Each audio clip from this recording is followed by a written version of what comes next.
Good morning, happy Friday. Welcome to the Pitch Eye Chronicles. I am Uncle Taz. I am here with Rob, and joining us today is the one, the only Maza.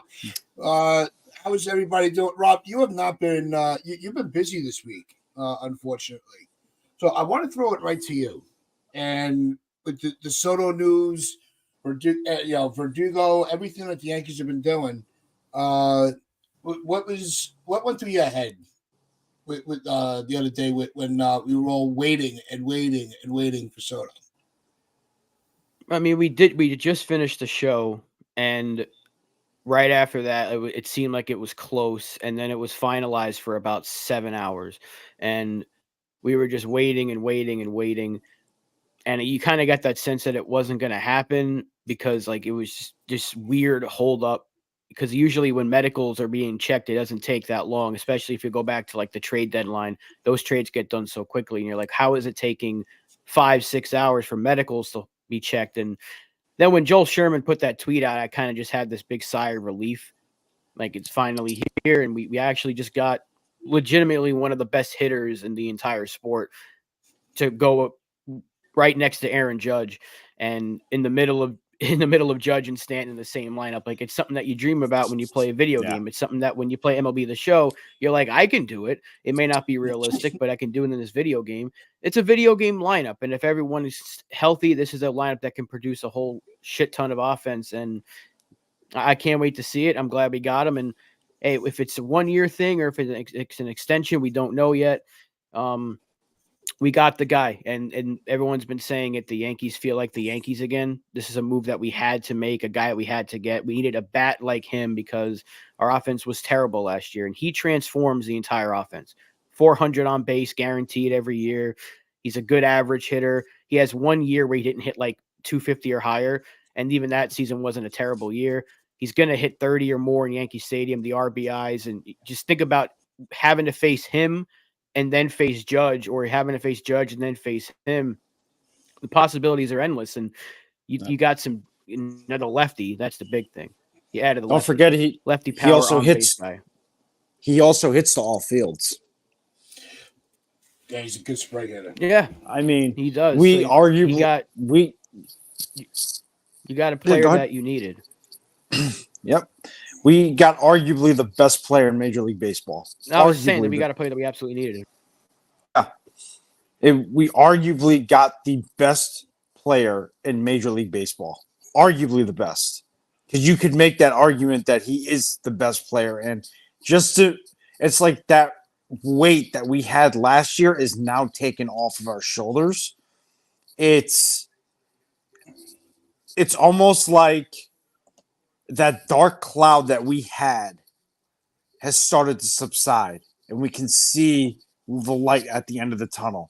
Where last year it was great, another cheap outfielder or cheap infielder we're trying to turn into an outfielder. When does this end? And now we can finally say that this is coming to an end, and that they're serious about making this team a contender.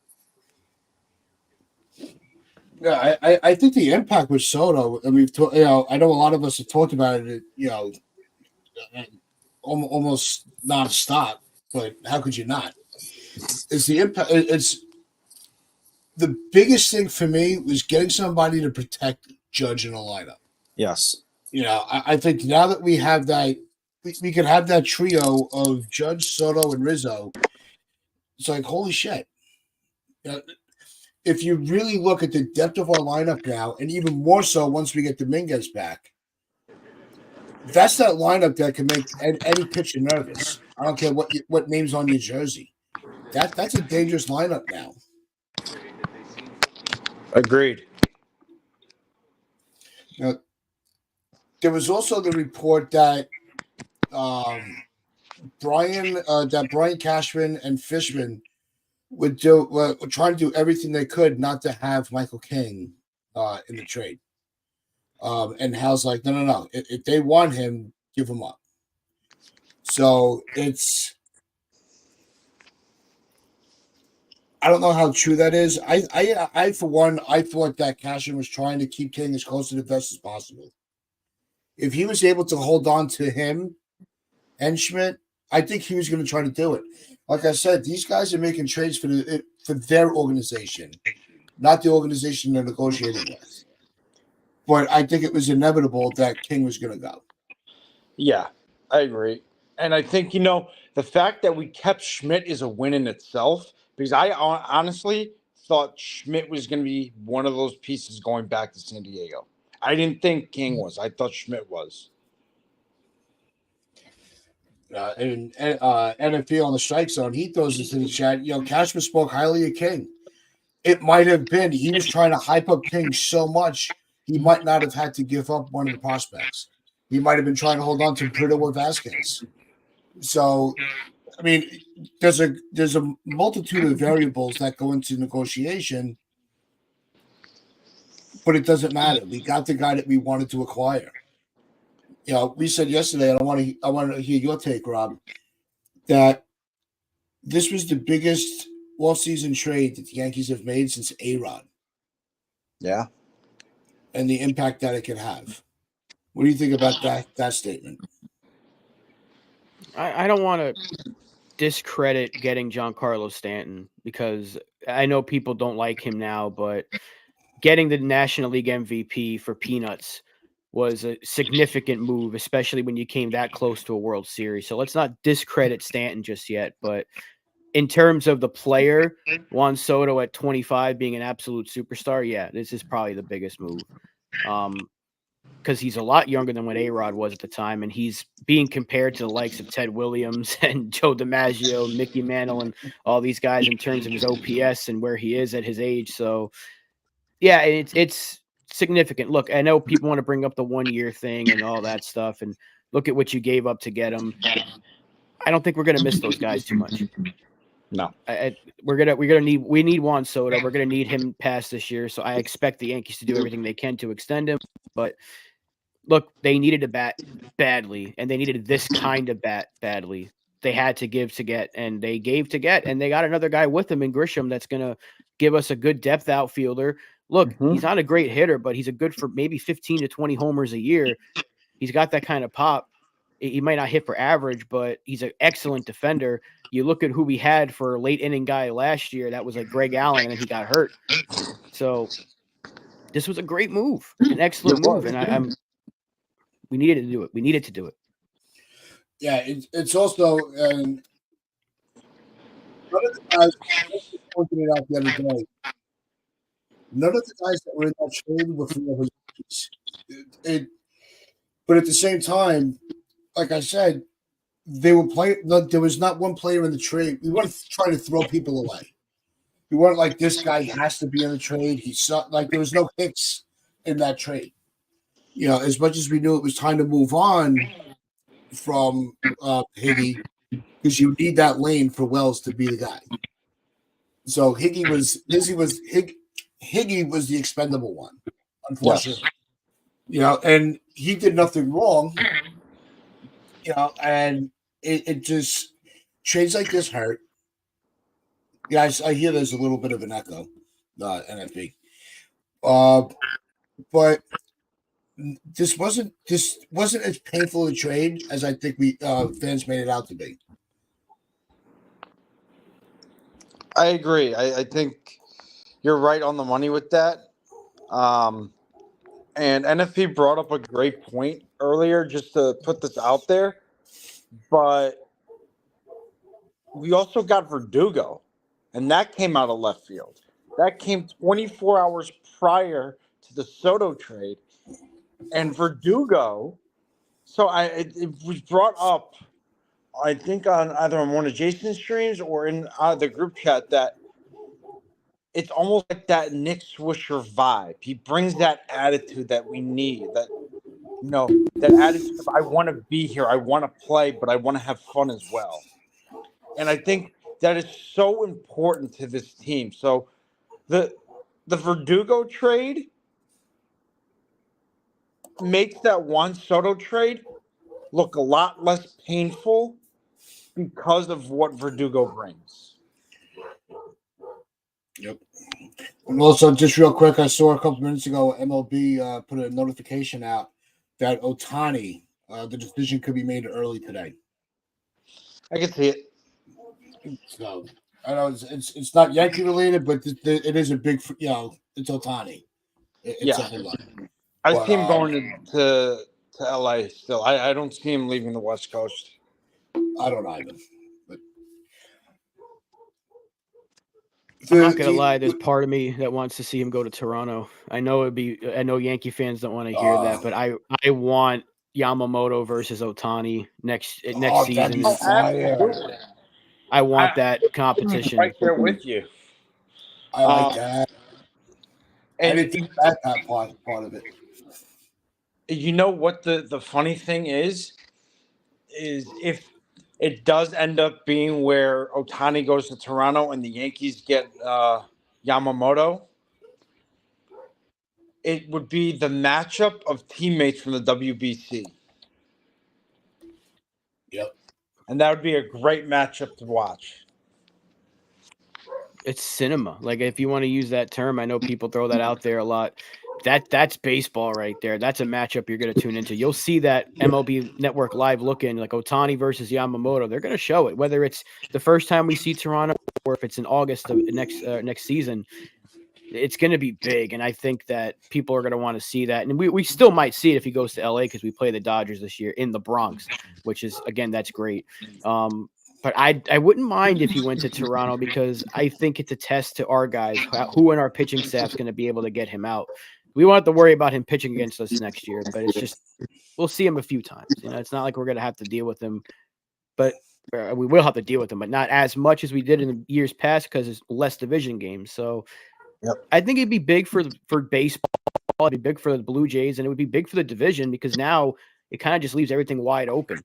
And I think that this would, in a way, help the Yankees get Yamamoto because maybe he's got that fire. Like, I'm going to be able to face this guy a few times next year.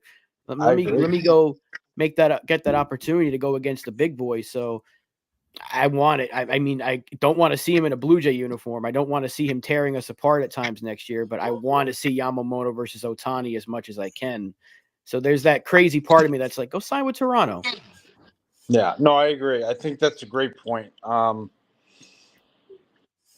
I was talking to NFE last night about let's say Otani hypothetically does go to Toronto, like Rob and I think would be great.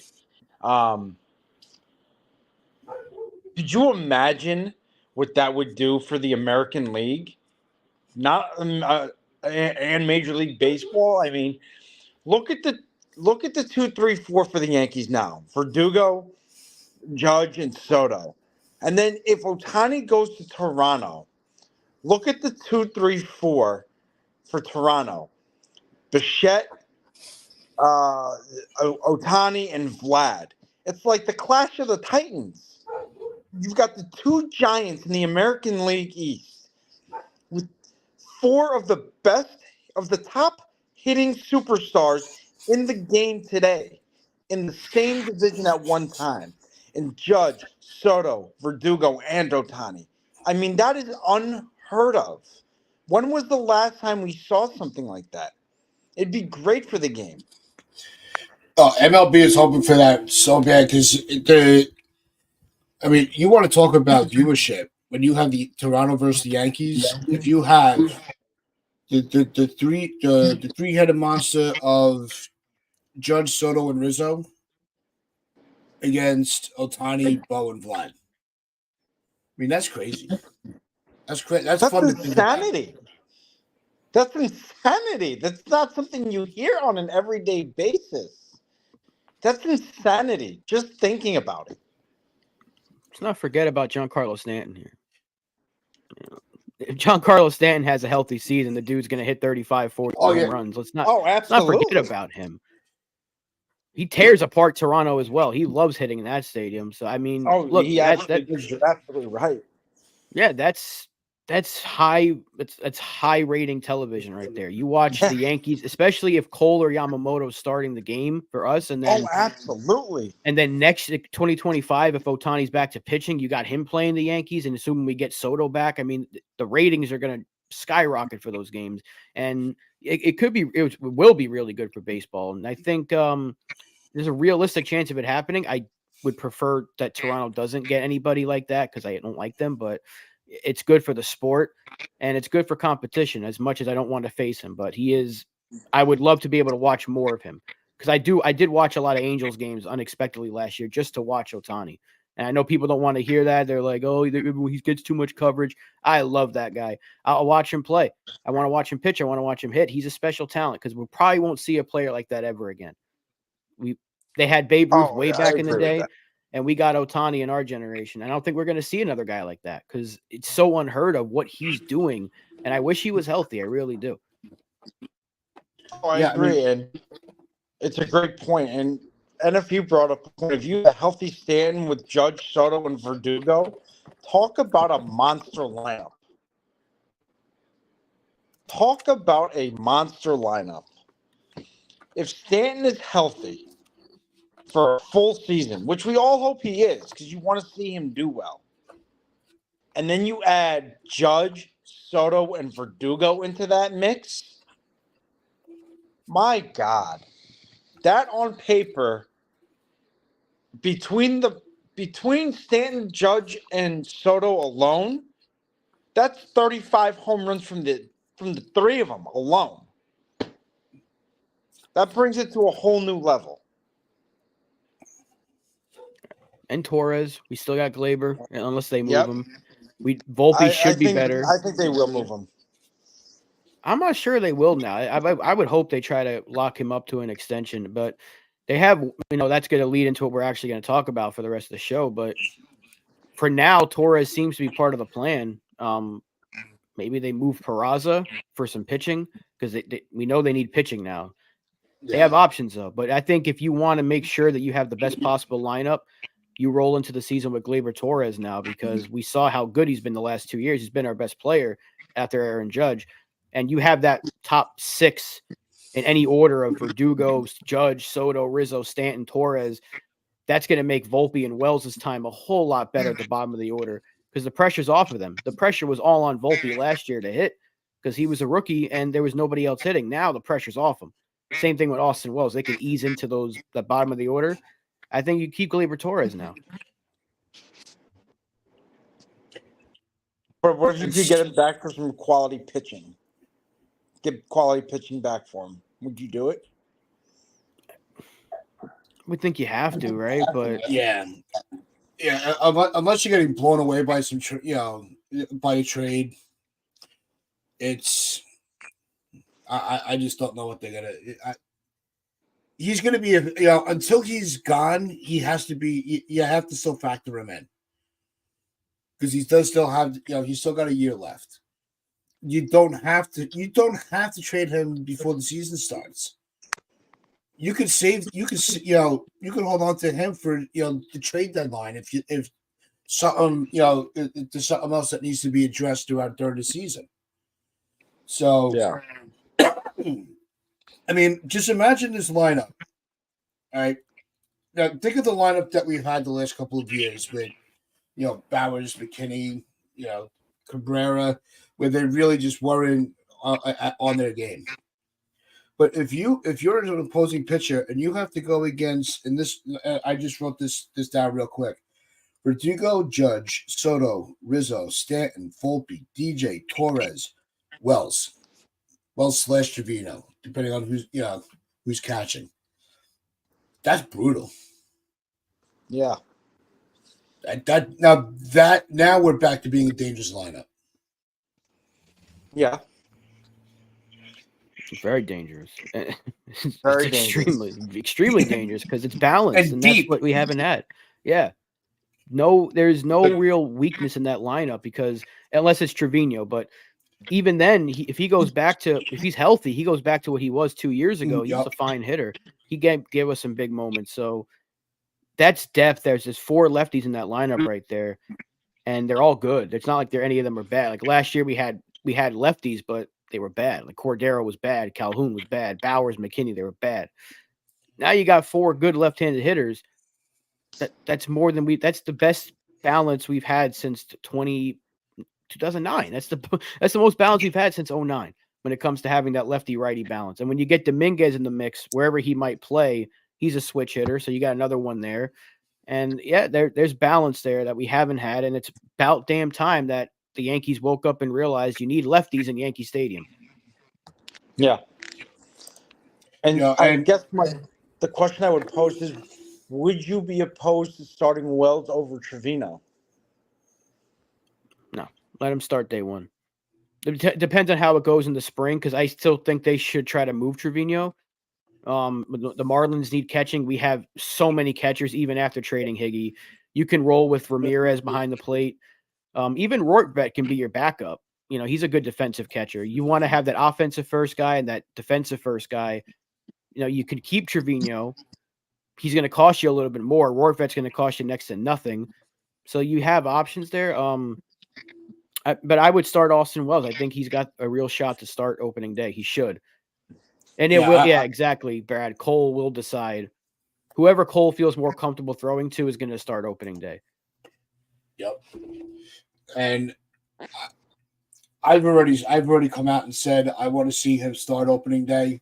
I think that if you're gonna keep going younger, just go younger. Wells in your lineup with the players that we have now will not set. It doesn't create a weakness. It's not gonna. It's not gonna cause the ship to sink. There's no automatic outs right now. Right. Not like last year where we had 9 automatic outs, which I hate to say it, but it's true. If you look at who we had, once Judge went down, it was like this lineup was nothing. It was like a little league lineup. It was sad. Nobody was afraid to play the Yankees last year. No. Nobody. How many games did Rob Donald and I sit on the show and get pissed off because it's in the 5th inning we still don't have a hit, and it's the 5th inning and they've thrown 30-something pitches. They were flailing at everything. I mean, it was fucking aggravating. It was bullshit. We don't have that now. Now it feels like a Yankee team. And here's the stat that was brought up. But for the last 3 seasons, Juan Soto has led the league in walks. That dude loves to walk. He gets on base nearly half the time. Yeah. It's unbelievable. And then you look at Judge, who gets on base a shit ton. And when he's going at a high rate, Stanton gets on base a lot too, because when he's seeing the ball, he's going to take his walks. He's going to strike out. We know that. But he's on base is not what it was last year. Like Stanton, I don't know what that was last season. I'm convinced that there was something. He was obviously playing hurt. But if he's healthy and he drops some weight, like Boone said he's going to, and he gets back to what he was just a couple of seasons ago, then you're going to have a 3-headed monster in that lineup that we've been dreaming about. And the on base is such a big thing that we needed as well, because we were the worst in baseball, right behind or right where there with Oakland in terms of hits and on base. Now you get an on base machine in Soto. You imagine if you have Judge get on base, and then how are you going to pitch to Soto after him? And then it's like, okay, well, if you pitch around Soto, now you got to deal with Stanton. And even if you bat Rizzo after that, okay, well, good luck with that, because when Rizzo's not concussed, he's an all-star. So, like, this is really good. This is exactly what the Yankees needed. And one player transforms his entire lineup because it makes the guys around him better. And now you have to kind of be a little more cautious dealing with Gleyber Torres, because you could attack him last year. As good as he was at last season, you could attack Gleyber Torres. So there's no threat behind him. Right. There's no one behind him that's going to threat. Even Rizzo, he wasn't a threat. The dude was concussed. You didn't have to worry about him. Now you got to worry about these guys if they're healthy, because it's like if I make a mistake in the bottom of the order, if I make a mistake and I let Volpe get on, Verdugo's a guy that can get on base a lot as well. Then I got to deal with Judge with 2 guys on base, and then I got to face Soto if I can't get Judge out. Like the game planning for this Yankee lineup is going to be ridiculous on the other side, and everything has to go right. People, the biggest thing, we keep saying it every offseason, is find a way to keep these guys healthy. If they can do that, this lineup with just 1 or 2 additions, I can't discredit Verdugo, but the big move was Soto. He makes everybody better. One player makes everybody better. But Verdugo stretches that lineup out even more, and it just makes it even harder to pitch around Verdugo because, Rob, like you said, you walk Volpe or Volpe gets on. Now you've got a base stealing threat, a stolen base threat on the base paths, and then you've got to face Verdugo on top of that. And then Verdugo gets on, then you get Judge on. And now you got to face Soto. Who wants to deal with that? Who wants to deal with that throughout a 162 game season? And in the American League East, who's going to want to deal with that when you've got to face the Yankees 15 times a year? Who's going to want to? Who wants that? That's a headache. That's what it is. It's a headache for teams. Yeah. Where do we see? Because I know it is, LA likes to bring them up a lot, but it is a valid discussion. Where does Peraza fit in now? Because they've already come out and said that they intend on starting DJ LeMahieu at third. It all depends on what they decide to do with Gleyber Torres because we keep hearing Miami get brought up a lot. Miami needs hitters. They have a lot of pitching, even with Alcantara being hurt. They have several guys that can start on every other team in baseball. Garrett being one of them. Cabrera. They've even talked about Luzardo, and I'd love to get him. So if you decide if you want to go to Miami and be like, hey, we know you need a second baseman to move Arias to first, we'll give you Gleyber Torres, and I don't know, do you put a couple of prospects in there to get a guy like Luzardo to fill out your rotation, and then you start Peraza? Or do you try to give them younger guys like Peraza and Pereira because they don't really have a spot now if they decide to extend Torres? There's a lot of things they can do. Ideally, they should start Peraza at third and have DJ be that fourth bench piece that can play all over the place. I love DJ, but he didn't really prove a ton last year, and that would make more sense because right now our bench is whoever the backup catcher is, like Grisham and Cabrera. You need a fourth bench guy. LeMahieu makes the most sense because he can play everywhere except for short. Yeah. Where Peraza can start at third, you get him every day at bats, or you move Torres to get pitching. So they have a ton of options. I don't know if they trust Peraza a lot because they haven't shown it yet. So maybe they look to move him to get some pitchers back. They kept all their offensive prospects. So now you got to move one of them. And if you need, now you're going to get pitching back. So maybe that's what they decide to do. Do you move Peraza to get pitching? Do you move Torres to get pitching? They have several options. We know Yamamoto's the top target. That helps. It fills out the rotation essentially. And then maybe you move some of these guys for some bullpen arms and just to kind of fill out the depth in the system. Now, I want to throw this into the equation because it's a name that we've talked about the last couple of days through a multitude of the streams. Say, Cleveland's looking to kind of rebuild a little bit. If we're able to get Class A from Cleveland, but they insist that Peraza's in that move, do you do it? Interesting. Rob? Oh, so I was reading Eli's comment. What was the question again? If Cleveland's serious about rebuilding and they're looking to move Class A, they're interested in talks, and they tell the Yankees, look, Peraza has to be in the deal. Do you do it? You might think about it, but it's hard to give up a lot of top tier prospects for relief pitching. And the Yankees don't necessarily have a desperate need to add to the bullpen. They can definitely afford to get a couple of arms, but I don't think they do it. Maybe if they have no other choice, but I think they can fill out that bullpen with bringing back Wandy Peralta, and they have interest in Jordan Hicks. So if they made those two moves, the bullpen's set. And then if you get Yamamoto, your pitching staff's essentially set. Now it's just about getting that depth at the, that we lost in the Soto trade and the Rule 5 draft. We lost like 3 guys as well. See, I agree with Rob. I agree with Rob on that. The only thing is we still don't have a true closer, and I don't feel comfortable putting Holmes in that 9th inning role. So that would be the only reason that I might say yes to that, but that's not enough of a pro for me to go out and spend something like that.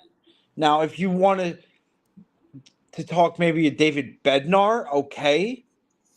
But Emmanuel Clase is going to cost you more than what we paid for Soto, first off, because he is young, he is controllable, and he is a true closer. So if you wanted to talk about a guy like a David Bednar, I might be more inclined to saying yes to a deal for that, but not for a Peraza. Or if you wanted to go to Miami and see if you could get an Edward Cabrera and then one of their left-handed relievers, okay, like an AJ Puck, all right, but I still think we need that true closer, and I think that's got to be one of the focuses in the offseason. Yeah, I mean, there's so many names, and I know I like what Damian said about Luis Heel, and he mentioned earlier, like, don't sleep on DJ. Look, he was excellent in the second half. I'm just saying, in terms of filling out your bench, it might make more sense to have him be that bench guy because we know he's going to play a ton. They love to give guys rest, especially early in the season. So if he can spell Rizzo at first, he can spell Peraza and Torres. You can move guys around. His versatility makes him a perfect utility guy, like Ben Zobrist. He'll play everywhere. So that wouldn't really concern me if he was considered on the bench, but we know he's going to play. But Luis Heel is healthy. He's kind of like your sixth guy right now because after that, if we get Yamamoto, it's Cole, Yamamoto, Rodon, Schmidt, Cortez, and then Heel's the sixth guy. But then who's after that? Beater, Warren. We don't know what they are. We didn't know what Brito and Vasquez were going to be. But since we lost all that depth in the trade and the Rule 5, just to recoup some assets back, even if they're minor league guys that are close to major league ready, you might have to do that. And it could cost you Peraza. I know people don't want to hear that. It's like you're trading a major league guy for minor league arms, but sometimes you need to make a tough move like that. And I don't know what their plans are at Peraza. Now, if you can get Cabrera for Torres, good. I'd be okay with that. I love Glaber.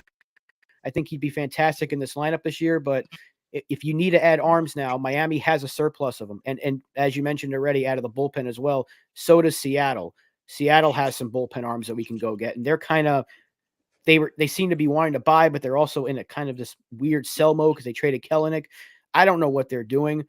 They have options at least, and we know that that's their next move. Obviously, priority one is Yamamoto. If they get him, I hope they do, then it's fill out that bullpen, get some more depth, and you roll into spring training.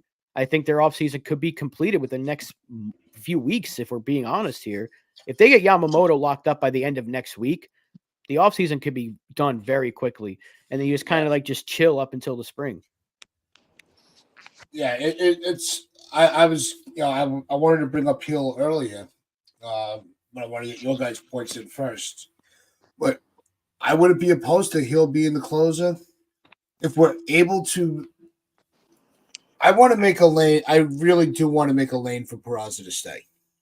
I think if we're able to move Torres to Miami for pitching, if they're still interested after how many failed attempts to get a trade done, move DJ to second and leave Peraza at third. That's an idea. That's an interesting idea. Tats, and I'll tell you why that's an interesting idea. Because one, you still have the production there you can still get some production out of DJ. It's not like he's completely useless. I mean, he is older than Torres, but regardless of all that, he still does provide production for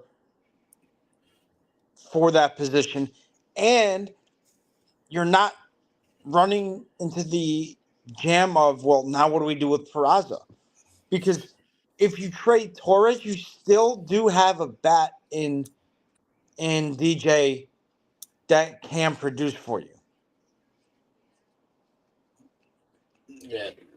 My theory, my thought process is not so much focused on Peraza, but focused on DJ. We need to keep him healthy. I would be very hesitant to put him in the hot corner. Yeah. Especially with that toe. I want him as comfortable as possible. I'd DJ rather is see a him. far better third baseman than second baseman now. He's statistically, analytically, he's been a better third baseman the last 2-3 seasons now. I think if you're going to start Peraza, put him at second and do exactly what Hal said 2 years ago. The middle of your infield's Peraza and Volpe for the future. Go do that. And LI, we're not doing this again like we did all last year with the salary dump. He's got a no trade clause. Unless he waives it, then you'll get your wish. But we're not doing this again with the DJ salary dump. Please stop. I'm begging you, stop with that. Until it happens, please. Yeah, let us enjoy that we actually have a legitimate roster. I like that idea, Rob. If you move Torres, now you can have that middle infield of Peraza and Volpe. Plus, Peraza is your best defensive fielder in your system, and he makes Volpe better because those two feed off of one another. Yeah. Well, that's why I was really entertaining the idea of having the both of them on that side of the field. I think having Peraza at third can be a help to Volpe with the range. Yeah, I know he has a limited no trade clause, but I don't see how many teams are going to be lining up to take him though. Like how old is he now? 34, 35? 34. Yeah, and I mean hasn't necessarily been the best player in the world the last couple of years. If he was hitting at like a 360 average, every team would probably be calling to get him on a $15 million contract, but I don't think the Yankees are going to find too many suitors for him, maybe, but you're talking about a salary dump. I don't know if anyone's going to want to take $15 million. If the Yankees would have to eat some money there. So I don't want to hear about this trade DJ thing. When he's healthy, and he was healthy the second half last year, he was fantastic. So I back to what Damian said earlier. He was really good at the second half last year. So I would not mind him starting at third base. And I would not mind Peraza starting at second. We got him for 3 more years. Might as well use DJ. And then if you got to cut him if he has a terrible year, you can eat $30 million and just cut him. That wouldn't be the end of the world. But there's no reason to want to just trade him right now because he did have a strong second half. So when he's on, you're looking at another on-base machine. And that's your best average guy right there if he's right behind Judge. Judge is like the best at everything. But now you throw Soto in the mix. You got on-base guys. You got average guys. You got some speed. But I do agree that Peraza should be part of the plan because they haven't shown the willingness to extend Torres. Might as well move him. But you're taking out the guy that was your best bat from a year before. So there's kind of this conundrum that the Yankees have to figure out. I like this comment here from Acevedo.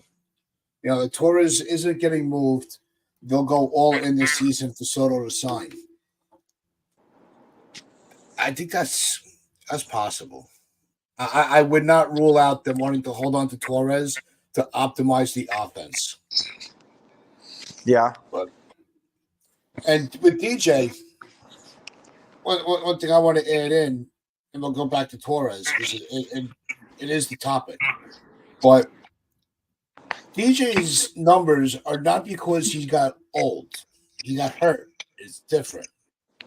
We already, like Rob pointed out earlier, the second half of DJ was a lot better than the first. So we know what a healthy DJ could be. He's one of those guys. He's not like a Stanton where he's all jacked up. He's not, one of these guys that's overweight and out of shape. DJ takes very good care of himself. So I think if he's 100%, yeah, he's gonna have much. We're gonna see the DJ that we wanted to resign. I have no doubt in. I agree. Yeah, his numbers after the All-Star break, he hit 273, 377 on base. Come on, that's near Soto numbers. He had a 432 slugging. He's not a power guy, but it was an 809 OPS. So, I mean, you're plus 800 OPS. The Yankees were having guys with 650, 630 in our lineup last year. So he certainly has a spot on this team. And I don't think the Yankees would have said that if they didn't plan to use him as much next year. The fact that we're in early December and Aaron Boone's already saying, yeah, he's our third baseman.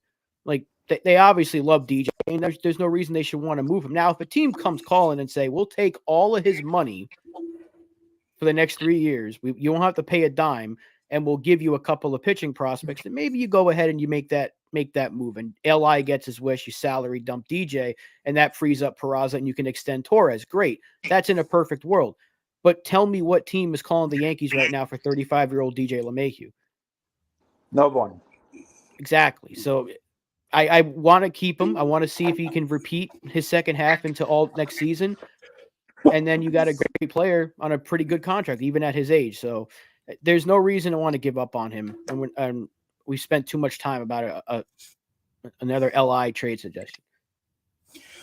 Yeah, and Ruben was going. We were having a good discussion with Ruben the other day from NYU, and Acevedo's echoing that now. But if we hold on to Torres for the whole season, give him the qualifying offer, we'll get a good draft pick because he'll sign for more than $100 million. And even if he takes the qualifying offer, you can trade him. It's true. Well, that's because Ruben was pointing out that Torres performs very well in the postseason. So that might be something the Yankees want to keep into account. I think they should just extend him. They have so much money coming off the books next year. Like if you think about Rizzo's money, Caneley's money, there's other players that I'm forgetting. I guess Torres can technically be in that conversation, but the payroll is going to drop significantly next year. You can afford to extend Torres for maybe 20 some odd million a year. But the fact that they haven't done it yet is concerning. I don't know what they want to do. I hope they extend him. I think he'll go into free agency, but I think the window to extend him, I think, is done. Yeah. I mean, they could bring it up in the spring. So let me ask you guys this. Let's say Rizzo walks. Okay? You've got another 2 years of LeMahieu left after this season. What would you think about putting LeMahieu at first, keeping, and then you retain Torres, put him at second, and put Peraza at third? That's what I think the plan is. And that's why I said that Peraza should be starting at third. I agree with that. And I think DJ should be that de facto bench guy because he should be playing as much as possible. And we know they're going to try to keep guys rested early on. That's their plan. They're not going away from that. So it just makes the most sense to have DJ be the bench guy. I say that with heavy quotations because he's not going to be a bench player. He's going to play a ton. And you get to keep Peraza in the lineup every day like you did with Volpe this year, and you can give Torres a little time off. You can DH. You can give Stanton a rest and DH or keep him off the field in general. Just no DH, no field, no nothing. You can give Judge some rest. You can give Soto a day as a DH, and you can do so many different things here. And you can give Peraza everyday playing time. You don't have to make any trades. You can move Pereira and a couple of other guys to get some pitching depth. Because if you get Yamamoto, you don't really need another starter because your rotation's filled out. Cortez becomes your fifth guy. Maybe you bring back Montas on a 1-year prove-it deal, and then you have him and Luis Gil as the kind of next men up. And then you don't really need to do too much in terms of getting depth. And then you can just fill out that bullpen and you're good to go. Yamamoto is the key right now. You get him, everything else kind of falls in line. Exactly. But if he goes to the Mets, then you might have to move Torres or Peraza to get someone from Miami. So that's why it's that wait and see game. But Peraza should absolutely be playing every day. I've been believing in him since day one. Donald has, Tats has, everyone here has. No one wants to see him go, but the Yankees haven't shown that willingness yet because they've had him up for 2 seasons and they've dicked him around for 2 seasons. So we got to know, do they trust him now? I hope they do because he's good. And if he gets everyday playing time, he's going to be really good. And I think him and Volpe are going to feed off each other, especially if they're at second and shortstop. I think that'd be perfect. So something just popped up. I just got a notification on my phone. For the Yankees about 2024. They're looking to go all in this year. They have also stated that they would be willing to give up their 22nd pick to extend Juan Soto. Do you see that happening? Tats, you want to go first? Yeah, I think you do what you have to extend them. Like we've been saying all season, since he was since the Nationals put him on the trade block. I have said this, and we all said it. It's Juan fucking Soto. You do what you have to do. Especially now you got Judge locked up, for all these years. If you get Soto with him, holy shit. No, I'm sorry, whatever it takes. Fuck the draft pick. Yeah.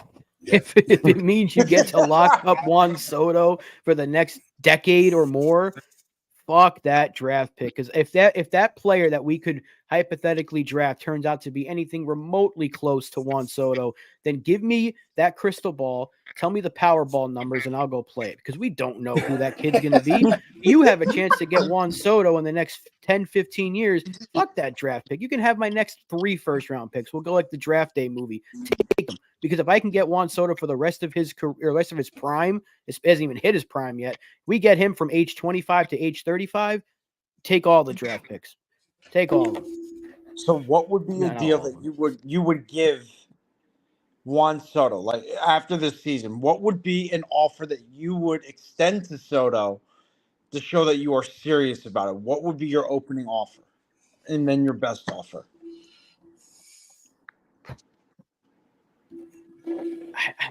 I don't know. The thing that kind of worries me is that I don't know if they want to make him higher paid than Judge. I don't know if Judge necessarily. I don't think he cares, but I think the Yankees might care. But he turned down 15 for force. What was it? 15 years for 440 is what he turned down from the Nationals. Maybe he didn't want to lock into so many years. So maybe you go. I like what Chris just said. 12 for 500 is a good offer. I like that.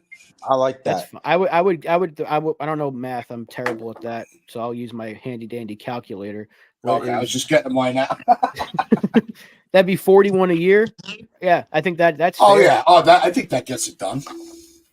He becomes a $500 million player, and we're going to see what Ohtani gets in the next 24 hours or so. So that could play a factor into it as well.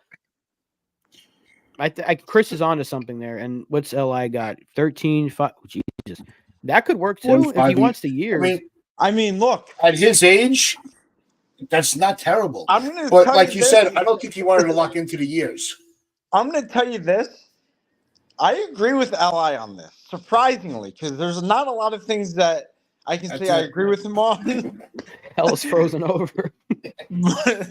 But I agree with Li on this. Give him 45 per year, and then if you throw in an opt-out into that, because you know how Boris likes his clients to retest free agency, I think that could get it done.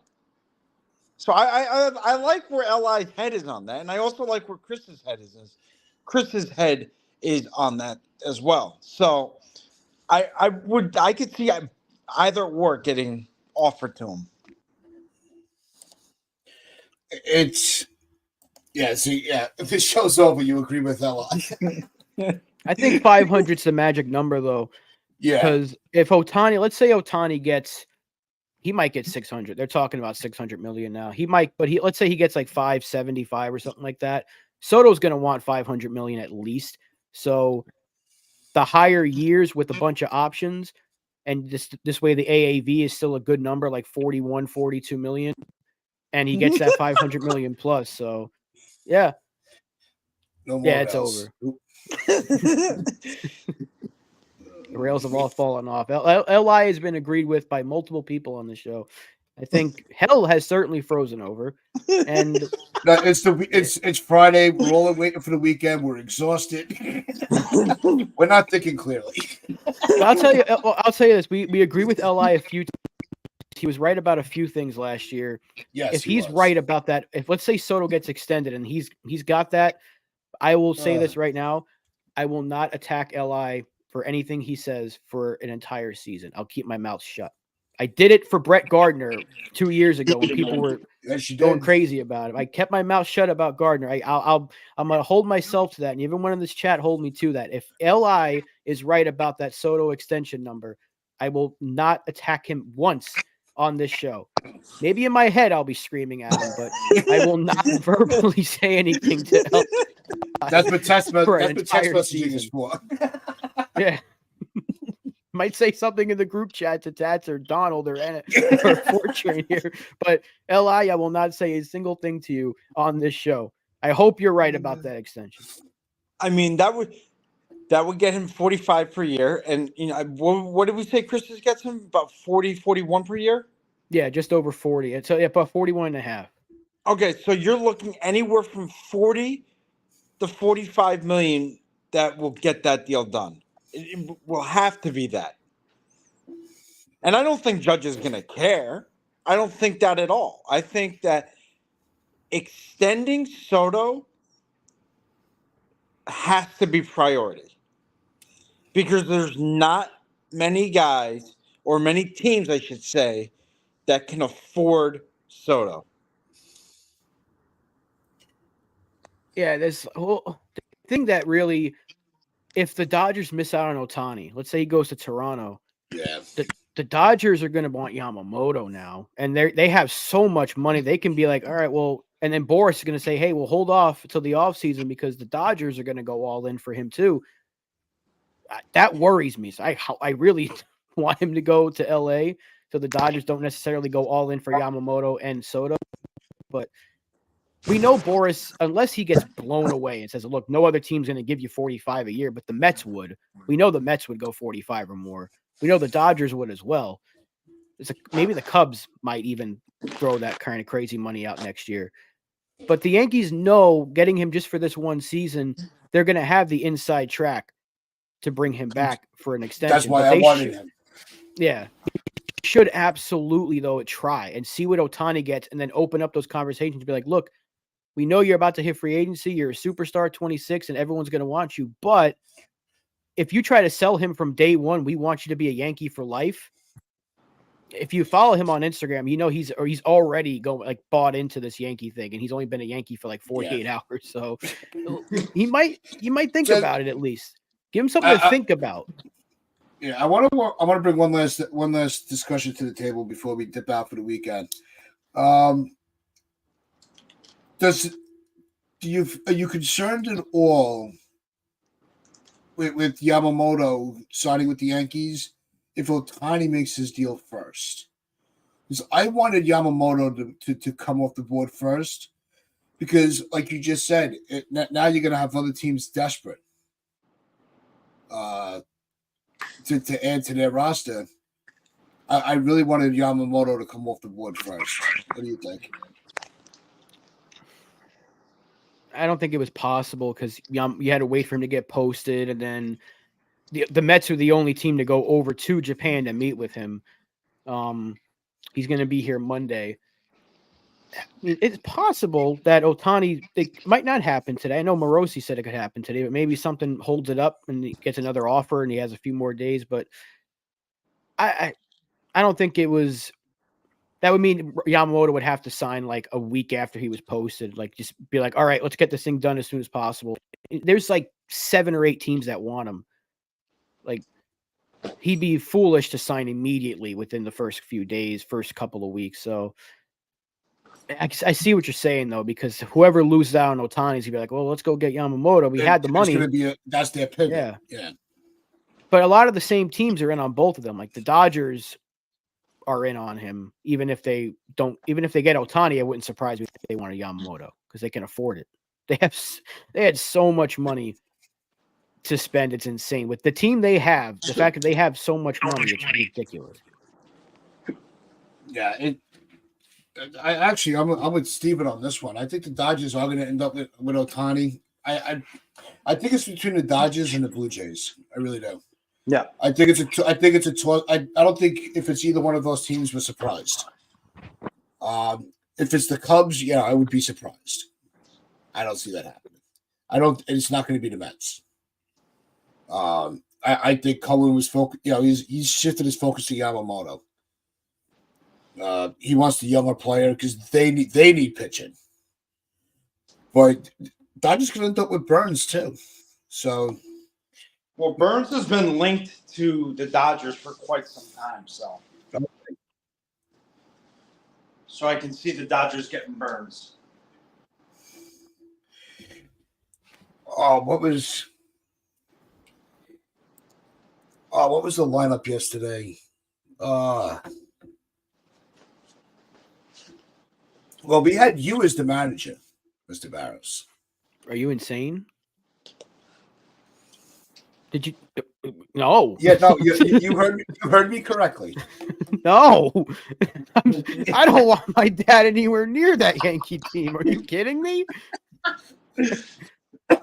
Who suggested this? Who was the culprit that said he should manage that team? Was it you, Tats? I'm so disappointed. I am so disappointed in you. I've seen him manage a team. I've seen it with my own eyes, and it wasn't good. I don't want him anywhere near an Aaron Judge or a Juan Soto. No. I'll sign on as the bench coach to keep him in line. No. Or help him out. No, absolutely not. It's not happening. Keep him. I don't want to be anywhere near that team. I don't want any of us near that team. I don't want Donald. I don't want Mazza. I definitely don't want Li near that team. The only one in this chat that I think might be a little more easygoing with this team, I think NFE would probably, out of everyone we have in this chat, I don't want Brad near him. Definitely don't want Sunil. No, not Brad. Team. Brad would go crazy talking about technical difficulties and trying to make jokes at everybody. Sunil would bring up Oppenheimer for the 87th time, or Oppenheimer, whatever. Yeah, they'll be doing pickleball instead of batting practice. Yeah. NFE. What about TC Steels? TC, I know TC can get he can raise that voice a little bit. I know TC can get a little. But we might need that. I trust NFE and Medina. I think Medina could do a good job, but I'm leaning towards NFE. Definitely not my dad. Definitely not one of us. And LI, no shot. That's like, it's like I wouldn't trust Donald around this team. You know how many times he would call people? I can't say the word, but you get my point. Yep. Just went off the rails there. What rails? We have no rails. There's no more right. rails on this. we got rid of those. I vote NFE. We sent the rails to San Diego.